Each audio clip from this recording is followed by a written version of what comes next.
Bonjour à tous et à toutes, j'espère que vous allez bien. Alors aujourd'hui je voulais apporter un peu de positivisme, de légèreté dans la situation que l'on vit. C'est vrai que c'est très difficile pour la plupart des Français et même des êtres humains en général, puisqu'on est dans une situation très complexe au niveau mondial. Et j'avais envie d'apporter ma petite pierre à l'édifice pour plus de joie, de bonheur, pour essayer de traverser cette période du mieux possible. Alors je ne nie pas toutes les difficultés actuelles liées à la maladie, à la perte d'emploi, à la baisse d'activité, mais j'avais envie de vous donner quelques petites astuces qui, moi, m'aident beaucoup au quotidien à faire face. Et si ça peut vous donner quelques clés, je pense que c'est une chose positive qu'on pourrait faire ressortir de toutes ces épreuves de 2020. C'est pouvoir trouver des clés, des outils pour nous aider à prendre soin de notre bien-être, de notre santé et à aller mieux, à traverser les épreuves de la vie de manière plus sereine. Pour moi, la première chose, c'est déjà d'accepter ce qu'on vit, que ce soit difficile, d'arriver à extérioriser aussi tout ce qu'on ressent, la colère, la peur, l'incertitude, parce que toutes les émotions que nous allons refouler vont nous ronger de l'intérieur et ce n'est pas bon de toute façon. Donc il faut accepter d'avoir cette phase, peut-être oui, de colère, de révolte, mais pouvoir en parler, la sortir pour nous aider à avancer, parce qu'on ne peut pas rester dans cet état-là pendant trop longtemps. Je pense que c'est un petit peu comme les différentes phases du deuil. Il y a la colère, le déni, l'acceptation. Et on est un peu dans cette situation puisque on fait le deuil de ce qu'on avait prévu pour notre année, pour notre famille, notre travail, nos projets de voyage. Il y a tellement de choses qui sont remises en question. Les privations de liberté pour le bien commun. Mais on a aussi ce problème de ne pas pouvoir gérer, prévoir, anticiper l'avenir. On est vraiment dans une situation où on ne sait pas de quoi demain sera fait et il faut prendre le temps de l'accepter, de le digérer pour après pouvoir passer à autre chose et trouver des outils qui nous aident à aller mieux et à garder un côté joyeux, positif malgré la situation et à ne pas se renfermer sur soi-même. Il est très important, même si on doit mettre des distances physiques. Moi, j'aime pas du tout le terme de distanciation sociale, parce qu'au contraire, on devrait pouvoir garder du lien social, même si on n'a pas de proximité physique, parce que ce sont nos interactions avec les autres qui nous procurent de la joie, du bonheur, et on a besoin d'avoir ces liens, même s'ils sont entretenus à distance. Et il est important de garder tout ce qui nous faisait du bien avant, c'est-à-dire rire, danser, chanter, bouger, mettre votre corps en mouvement pour lui donner de l'élan, parce que c'est vrai qu'on a tendance, quand on est confiné, à rester plutôt inactif, à se mettre devant la télé, et alors certes, on est diverti pendant un moment, mais ce n'est pas quelque chose sur le long terme qui nous fera du bien. Et pour pouvoir s'en sortir moralement et physiquement, on a besoin de ces petites choses qui vont nous permettre de libérer des endorphines, de nous sentir bien. Si vous avez des enfants, il n'y a rien de plus motivant que le rire des enfants, la joie des enfants. Mais si vous n'en avez pas, il y a tellement de possibilités de se divertir, pour se redonner le sourire. Il y a plein d'humoristes qui font des choses assez incroyables, surtout en ce moment, pour tourner un peu la situation en dérision et pouvoir en rire. Mais aussi, comme je le disais, chanter, physiquement s'exprimer, danser, bouger, même si vous n'aimez pas faire du sport, il y a plein de façons. Vous pouvez tout simplement marcher, vous pouvez aussi faire du yoga, des choses très douces si vous n'êtes pas à l'aise pour faire du fitness ou des choses très violentes physiquement. Mais vraiment faire bouger votre corps, faire circuler le sang, la lymphe, l'énergie pour vous sentir plus en forme. Ensuite, la méditation est vraiment une pratique. Alors moi, elle m'a été très utile pendant le premier confinement. J'avais déjà commencé à méditer bien avant, mais d'autant plus pendant le confinement du mois de mars-avril, où là j'ai médité quasiment tous les jours et j'ai vraiment ressenti les effets, les bienfaits de la méditation. Vous avez plein d'applications qui existent, de vidéos gratuites sur YouTube, vous avez des cours à distance, il y a plein de choses qui sont possibles. Et même si on est débutant, on peut méditer. C'est quelque chose de vraiment très facile, il n'y a pas besoin de matériel particulier. Vous pouvez méditer en 5 minutes, 15 minutes, une demi-heure. C'est vraiment vous qui vous adaptez et la méditation est accessible pour tous, quel que soit votre âge, votre état de santé. Donc c'est vraiment une pratique qui apporte de nombreux bienfaits. Si vous n'avez jamais essayé, je pense que c'est vraiment le moment de vous y mettre. Un autre outil qui me sert beaucoup pendant le confinement, c'est de ressentir et d'exprimer de la gratitude. Alors je sais que ça peut paraître bizarre pour les personnes qui sont dans des situations difficiles, de maladie ou des situations économiques parce qu'elles ont perdu leur emploi ou leur commerce est en danger.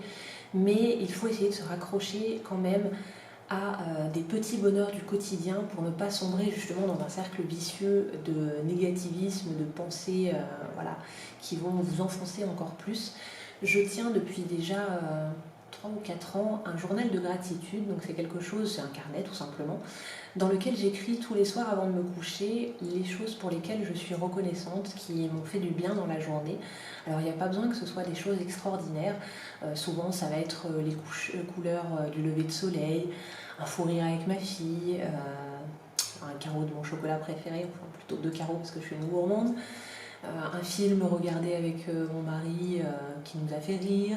Il y a tellement de petites choses, un appel avec des proches, un bon livre, plein de petits bonheurs au quotidien qui nous permettent de garder ces petites doses d'espoir, de joie chaque jour. Et moi je l'ai mis en place également avec ma fille qui a 6 ans. On le faisait à l'oral depuis quelques semaines. Et là avec le confinement on a décidé de le faire par écrit. Donc comme elle est en CP, c'est moi qui lui note pour l'instant sur un petit carnet. Mais je trouve que c'est vraiment une bonne habitude à prendre pour voir le verre à moitié plein plutôt qu'à moitié vide. Et ce sont également des super bons souvenirs quand vous avez une baisse de morale. Moi je l'ai fait déjà à plusieurs reprises, de reprendre mon carnet et de regarder ce que j'avais noté il y a quelques mois, et ça m'a tout de suite redonné le sourire, rappelé de bons souvenirs. Donc franchement c'est pareil, c'est quelque chose de facile à mettre en place, donc n'hésitez pas à tester. Vous pouvez simplement faire une petite liste, vous n'avez pas besoin de tout écrire. Moi j'aime bien écrire ces gratitudes sous une forme plutôt plutôt cadrée, parce que je crois vraiment en la loi de l'attraction. J'ai déjà parlé du livre Les clés du secret sur ma chaîne si ça vous intéresse. Donc j'essaye de formuler ces gratitudes en cohérence avec les clés de la loi de l'attraction. Mais franchement c'est quelque chose qui peut vraiment vous aider. J'ai déjà inspiré plusieurs personnes à le faire et toutes étaient ravies du résultat. Donc j'aimerais beaucoup que vous essayiez et surtout que vous mettiez un petit commentaire au bout de quelques temps pour savoir un petit peu ce que ça a donné pour vous. Et une dernière chose qui me semblait vraiment importante, on parle beaucoup depuis le début d'année du virus, de la maladie, de ses conséquences, mais on en oublie quelque chose de primordial, c'est la santé, l'immunité, parce qu'avant d'en arriver à devoir soigner les maladies, on peut nous-mêmes être acteurs de notre santé et se prémunir. Alors on ne peut pas se prémunir de tout, il y a des personnes qui étaient en bonne santé et qui ont quand même attrapé le Covid, mais on peut renforcer son système immunitaire et être du coup aussi plus serein si on tombe malade, parce qu'on sait que notre corps sera en capacité de se défendre plus facilement. Donc il y a plein de choses qui permettent de renforcer son système immunitaire et sa santé en général. Alors ce n'est pas que dans cette situation précise, c'est peut-être justement aussi le moment de revoir certaines habitudes pour être en meilleure santé. Donc il y a plein de facteurs qui entrent en ligne de compte. Souvent les naturopathes en parlent ces derniers mois parce que c'est vraiment quelque chose d'important, la promotion de la santé, le fait de reprendre le pouvoir sur notre capacité à prendre soin de notre corps physique et de notre bien-être, de notre sérénité mentale et émotionnelle. Donc il y a bien sûr l'alimentation qui joue un rôle primordial. Si vous avez une alimentation saine, variée, équilibrée, Vous aurez donc moins de problèmes de surpoids qui sont des facteurs de risque lorsqu'on est malade, qui font qu'on se remet plus difficilement ou qu'on a plus de complications. Donc c'est peut-être le moment voilà, de faire certains choix au niveau alimentaire. En plus, pour ceux qui sont confinés, on a un petit peu plus de temps pour préparer des petits plats, pour chercher des recettes. Il y a plein d'inspirations, pareil, dans les livres, sur Internet.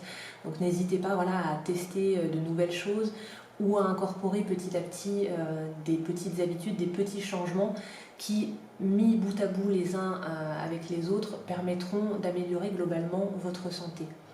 Ensuite, il y a bien sûr ce que je disais, le mouvement, alors pas forcément le sport, on n'est pas obligé d'aimer le sport et de faire des choses intensives, mais simplement la marche, le mouvement, même si vous devez rester chez vous, il y a plein pareil de vidéos. Je parle beaucoup de vidéos et de ressources internet parce que je pense qu'on est dans une période, une société où on a la chance d'avoir ces outils-là, même s'il y a certaines dérives, il y a quand même des côtés vraiment très très positifs, de pouvoir trouver plein de cours gratuits, d'idées pour pouvoir améliorer certaines choses.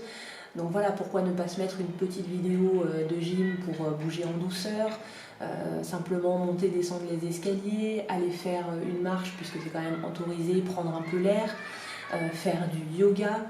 Il y a plein de possibilités de bouger son corps et ça c'est très important. Ensuite, vous pouvez également renforcer votre système immunitaire en prenant soin de votre flore intestinale. Vous avez dû déjà en entendre parler, mais le microbiote intestinal est hyper important dans le bon fonctionnement du système immunitaire. Donc c'est le moment de faire une petite cure de probiotiques pour vous aider et pareil de faire certains choix alimentaires peut-être pour avoir une meilleure digestion et ça, ce sera profitable dans plein de situations. Ensuite, vous pouvez également faire des petites supplémentations en vitamine D, en zinc. Là, tournez-vous vers les personnes qui sont vraiment formées pour vous accompagner. Mais vous pouvez renforcer votre corps, votre santé et être en meilleure santé, tout simplement. C'est le moment de prendre soin de vous.